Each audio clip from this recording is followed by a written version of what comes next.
अस्सलाम वालेकुम। कैसे आप सब लोग? उम्मीद करती हूँ कि आप सब खैरियत से होंगे। तो मेरे सारे घर की साफ़ सफाई हो चुकी है और मैंने इतनी साफ़ सफाई इसलिए की हूँ क्योंकि 11वीं शरीफ का महीना स्टार्ट होने वाला है और हम लोग करते हैं चिराग रोशन। तो मैं बनाने वाली हूँ 11वीं शरीफ स्पेशल मलीदा। बराबर। बराबर ना आसिफ? हाँ। तो जैसे कि मैंने तो बहुत बार मलीदे की रेसिपी अपने चैनल पे अपलोड कर चुकी हूँ, मगर मैं जब भी मलीदा बनाती हूँ तो मैं इसे आप लोगों के साथ में शेयर करना पसंद करती हूँ। और मुझे भी मलीदा बनाना बहुत पसंद है और मेरे घर में मलीदा सबको बहुत पसंद आता है क्योंकि हम साल में एक ही बार मलीदा बनाते हैं 11वीं शरीफ की नियाज में, है ना। तो यहाँ पर मैं तैयारी कर रही हूँ मलीदा बनाने की। तो यहाँ पे मैं 1.25 किलो गेहूँ के आटे का मलीदा बना रही हूँ। हम लोग जो है 1.25 किलो गेहूँ ले ली थी, मैंने चक्की पे दे दी थी और उसे मैंने बोली थी कि मुझे मलीदे का आटा पीस के दो। तो उन लोग है ना बरोबर ज़्यादा मोटा आटा पीस कर दे देते हैं। कौन कौन अपने अपने घर में मलीदा बनाता है मुझे कमेंट में ज़रूर बताना। अगर आपको मलीदे के अलावा और भी मीठे में रेसिपी देखनी है तो मेरे चैनल पे मौजूद है गाइस, आप लोग देख सकते हैं। अब इस आटे को मैंने एक बड़े से बर्तन में डाल दी हूँ और इसके अंदर डालूंगी मैं आधा चम्मच नमक। मैं जो स्टाइल में मलीदा बनाती हूँ ये मैंने अपनी सास से सीखी हूँ। जैसे कि मैंने ये आप लोगों को हर बार बताई हूँ, हर बार मैं अपनी दादी की भी रेसिपी बताई हूँ, मेरी अम्मी की भी बताई हूँ और मेरी सास की भी रेसिपी आप लोगों के साथ में शेयर की हूँ।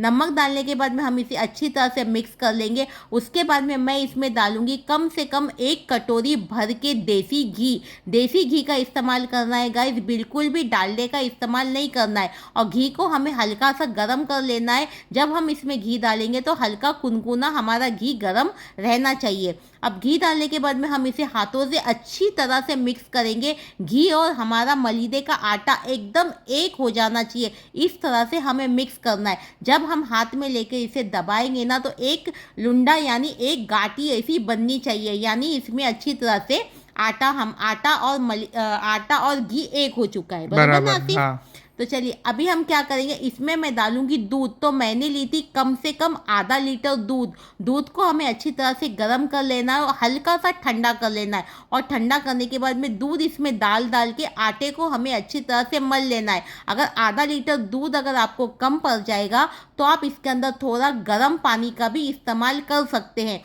अगर आप 1.25 किलो से कम बना रहे हैं तो सारी चीज़ों की क्वांटिटी कम कर देना। इसे अच्छी तरह से मलते रहना, एकदम ज़्यादा भी इसे मलना नहीं है जैसे कि हम रोटी के लिए मलते हैं। इसे भी सब सिर्फ इसे बांध लेना है, सिर्फ बांध लेना है। जैसे मैं कैसे बांध रही हूँ वैसे आप लोग बांध लेना। ऐसे कि मल के मैं क्या करूँ, एक बड़ी सी थाली में इसे रख रही हूँ। और माशाल्लाह ये मलीदा जो है ना, हम ऐसे कितनी बार भी इसे घर में बना के खा लो। कभी कभी हमारे घर में रोटी बच जाती है ना तो मैं थोड़ा सा बच्चे लोगों को बना के दे देती हूँ। मगर जब हम 11वीं शरीफ के महीने में ये मलीदा बनाते हैं ना, जो टेस्ट और जो लज्जत अभी आती है ना, वो आप इसे कितनी बार भी बना लो नहीं आएगी, है ना। बराबर। सेम इसी तरह से हमारे शुरकुमे का भी बात रहती है। हाँ। अभी मैंने इसे अच्छी तरह से मलने के बाद में मैं क्या करूँगी, इसका एक बड़े साइज़ का पेड़ा ले लूँगी। इसकी रोटी जो है ना अच्छी बड़ी बड़ी बनेगी, बिल्कुल भी छोटी छोटी नहीं बनेगी और बिल्कुल भी पतली पतली नहीं बनेगी। अच्छी बड़ी बड़ी साइज़ की इसकी रोटी बनानी है। और ये ना जब हम इसे सेक लेते हैं, जब तोड़ लेते हैं, मिक्सर में पीस लेते हैं ना, तो एकदम ये रवे के जैसा ना एकदम खुला खुला हो जाता है क्योंकि हमने मलीदे का आटा बनाकर लिए थे चक्की पे से। अगर आप चक्की पे बोल देंगे ना कि मलीदे का आटा चाहिए तो आपको चक्की वाला आसानी से पीस के दे देगा। अगर नहीं देगा तो नॉर्मल जो हम घर में आटा रहता है ना उससे भी आप मलीदा बना सकते हैं ना। बराबर। मगर हम नियाज का बना रहे हैं तो हम लोग का ये हिसाब ऐसे बनाते हैं, हम लोग क्या 1.25 किलो के हिसाब से ही हम लोग बनाते हैं। मेरी सास भी 1.25 किलो के हिसाब से बनाते थे तो मैं भी 1.25 किलो के हिसाब से ही इसे बनाती हूँ हमेशा। यहाँ पे मैंने क्या की, पूरी मलीदे की रोटी यानी पेड़ा बनाकर रेडी कर ली। अब मैं क्या करूँगी, इसे बेल लूँगी।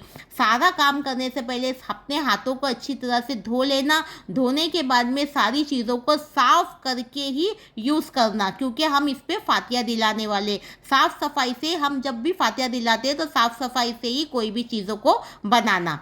तो यहाँ पे चेकिए मैं इसे बेल रही हूँ। इसे बिल्कुल भी सूखा आटा भी नहीं लगाना है, तेल भी नहीं लगाना है, इसे अच्छी तरह से बेल लेना है। एक तरफ मैंने तवा रख दी थी गर्म होने के लिए, इसके ऊपर मैं डाल दूंगी घी। घी का इस्तेमाल सेकने के समय बहुत अच्छी तरीके से करना है है ना। अभी एक घी डालने के बाद में ये रोटी को उठा के मैं इसके ऊपर डाल दूंगी और एकदम हाई फ्लेम पे इसे पकाना है, बिल्कुल भी मीडियम पे नहीं और बिल्कुल भी स्लो पे नहीं, हाई मीडियम पे इसे पकाना है कि जल्द से जल्द ये पक जाए। इसे पकने के लिए थोड़ा टाइम लगता है और बिल्कुल भी इसे जलाना नहीं है। एक तरफ से मैंने इसे अच्छी तरह से सेक ली, फिर मैं इसे क्या करूँगी, पलट दूंगी। पलट के फिर मैं इसके ऊपर घी लगाऊंगी। नीचे ऊपर अच्छी तरह से हमारी रोटी को घी में लथपथ करना है। जितनी अच्छी तरह से आप घी डालेंगे उतनी अच्छी आपके मलीदा बनकर रेडी हो जाएगा। तो जैसे कि मैं फिर से बोल रही हूँ, डालडे का और तेल का इस्तेमाल मत करना, देसी घी का इस्तेमाल करना। इससे हमारे मलीदा बहुत ही अच्छा बनकर रेडी होगा। मैंने इसे देखिए कितनी अच्छी तरह से सेक ली हूँ। कम से कम मुझे इसे सेकने के लिए 3 से 4 मिनट लगा, इसे अच्छी तरह से सेकने के लिए। अब सेकने के बाद में ये इतने खस्ता हो गए थे ना कि ये टूटने लग गए थे। तो जब टूट रहे थे तो मैं इसे वैसे ही तोड़ के ही इसे एक प्लेट में निकाल ली। अब मैंने क्या किया, एक कॉटन की साफ वन्नी मैंने गलीचे के ऊपर बिछाई हूँ। अब ये मलीदे की रोटी जो है मैं ये गलीचे दुपट्टे के ऊपर डाल दूंगी और ये गरम गरम रोटी को हमें इसे तोड़ते रहना है, हाथों से इसे तोड़ लेना है। ऐसे ही करते करते मैं एक एक बनाते भी जा रही थी और एक एक तोड़ते भी जा रही थी। साथ में तुम्हारे भाई भी मुझे हेल्प कर रहे थे, बोल रहे थे तू बना ले, मैं यहाँ पे रोटी को तोड़ के ले लेता हूँ, यानी बारीक बारीक कर लेता हूँ। मगर हम लोग बारीक करके रख लेते, फिर बाद में मैं इसे थोड़ा सा मिक्सर में भी चला लेती हूँ। मिक्सर में चलाने से क्या होता है ना, ये अच्छी तरह से एकदम मस्त एकदम अच्छी तरह से पीसे जाता है। हाँ। और खाने में भी बहुत ही अच्छा लगता है। तो यहाँ पर मैं तोड़ के हो गया, हल्का सा मैंने इसे क्या कर दी, थोड़ा सा ठंडा कर ली। ठंडा करने के बाद में आपके घर में जो भी मिक्सर का जार है उस मिक्सर के जार में इसे थोड़ा थोड़ा करके डाल देना और इसे पीसने का तरीका भी बताऊंगी। एक ही साथ में इसे एकदम फास्ट घुमा मत देना, बंद चालू बंद चालू बंद चालू करते हुए इसे पीसना है। ये तुरंत ही पीस कर रेडी हो जाता है, देखिए एकदम तुरंत पीस कर रेडी हो जाता है। इस तरह से हमारा मलीदा बनकर रेडी होता है। फिर मैं इसे क्या करूँगी, इसे डाल दूंगी मैं एक टोप में। टोप जो इस्तेमाल करूँगी उसे भी हमें साफ़ ही इस्तेमाल करना है। सारा मलीदा हमारा पीस कर हो चुका, फिर से मैं एक टोप में से निकाल के इसे हमारी कॉटन की वन्नी के ऊपर डाल दूंगी। अब क्या करेंगे, इसके अंदर हम शक्कर डालेंगे, ड्राई फ्रूट डालेंगे और बहुत सी चीज़ें इसमें थोड़ी बहुत हम डालेंगे। मैं आपको बता दी हूँ, अगर आपको ये सारी चीज़ें नहीं डालनी है तो अगर आप सिर्फ शक्कर भी डालेंगे और इलायची पाउडर डालेंगे ना तो भी आपका मलीदा बहुत ही अच्छा लगेगा। बराबर नासिर? बराबर। तो यहाँ पे मैंने 1.25 किलो गेहूँ के लिए 1.25 किलो ही शक्कर का इस्तेमाल कर रही हूँ। हम लोग बरोबर ही मीठा डालते हैं। अगर आपको मीठा कम चाहिए तो आप कम भी डाल सकते हैं। शक्कर को मैंने थोड़ा सा पीस ली, एकदम ज़रा सा पीस लेना है शक्कर को, क्योंकि जारी मोटी शक्कर रहती है ना तो वो अच्छी नहीं लगती है, मुँह में कच होने लगती है। तो थोड़ा सा पीस के डाल देना। तो शक्कर पीस के डालने के बाद में मैंने यहाँ पे ली हूँ 1 वाटी भर के सूखा खोबरा। सूखे खोबरे को मैंने घिसनी से अच्छी तरह से घस के ले ली हूँ। इसे हमें हल्का हल्का सा भून लेना है, एकदम हल्का सा भूनना है, बिल्कुल भी कलर चेंज नहीं करना है। अब ये सूखा खोबरा भी हम इसके ऊपर डाल देंगे। अब इसके अंदर मैं डालूंगी ड्राई फ्रूट। और ड्राई फ्रूट आप अपनी मर्जी के हिसाब से लीजिए। मैंने ली हूँ बादाम, काजू, पिस्ता और चारोली, और इसके अंदर ली हूँ मैंने थोड़े से मनुके, है ना, यानी किशमिश। इन सबको हल्का सा भुनना, एकदम स्लो गैस पे, ज़्यादा नहीं भुनना है। अब ये भुनने के बाद में इसे भी हम क्या करेंगे, इसी के ऊपर डाल देंगे। माशाल्लाह देखिए हमारा मलीदा अभी कितना अच्छा लग रहा है। यहाँ पर मैंने ली हूँ खसखस। खसखस को मैंने कितना ली आसिफ? आधा वाटी। आसिफ को पूछ रही हूँ, बताओ आसिफ कितना ली हूँ करके। आधा वाटी खसखस हम ली हूँ मैंने। अभी हम क्या करें, गैस को बंद करके इसे अच्छी तरह से भून लेंगे, क्योंकि ये ज़्यादा खसखस को हमें भूनना नहीं, हल्का सा ही भूनना। वो भी हम इसके ऊपर डाल देंगे। 1 चम्मच भर के इसमें इलायची पाउडर डालेंगे। इलायची पाउडर की खुशबू जब इसमें आती है ना तो बहुत अच्छा लगता है। अब इलायची पाउडर के बाद में मैं इसमें डालूंगी थोड़े से सूखे हुए गुलाब के पत्ते। ये डालना ऑप्शनल है, अगर आपके पास में है तो डालिए, नहीं तो आप स्किप भी कर सकते हैं। इसके अंदर डालूंगी 5 से 6 चम्मच देसी घी। देसी घी को हल्का सा गरम कर लेना, वो ऐड कर देना। अब क्या करूँगी, इसे खूब अच्छी तरह से मिक्स करेंगे।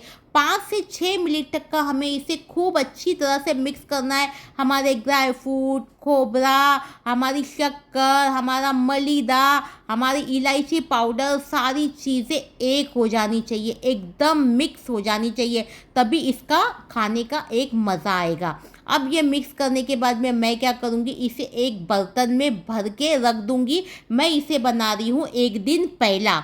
हम लोग चिराग रोशन करने वाले हैं 15 तारीख के दिन, है ना। हाँ। मगर ये रेसिपी भी उन लोगों को कभी मिलेगी, 15 15 तारीख को ही को ही मिलेगी ना। हाँ, मगर मैंने एक दिन पहला ही रात को इसे बनाकर रेडी कर ली, क्योंकि उस दिन मुझे मतलब बनाने के लिए टाइम नहीं मिलेगा। यहाँ पर हमारा मलीदा बनके माशाल्लाह रेडी हो चुका है। मैं आप लोगों को थोड़े से गुलाब के पत्ते और थोड़े से इलायची पाउडर डाल के आपको बता रही हूँ। तो आप लोगों को कैसा लगा मेरा मलीदा, आप लोग मुझे कमेंट में ज़रूर बताना। और इस तरह की अच्छी अच्छी रेसिपी की वीडियो देखने के लिए गाइज मुझे मेरे यूट्यूब चैनल पे लाइक कीजिए, शेयर कीजिए, सब्सक्राइब कीजिए। और फिर मिलती हूँ आप लोगों को एक अच्छी सी रेसिपी के साथ में। जब तक के लिए अल्लाह हाफिज़, दुआ में याद रखना।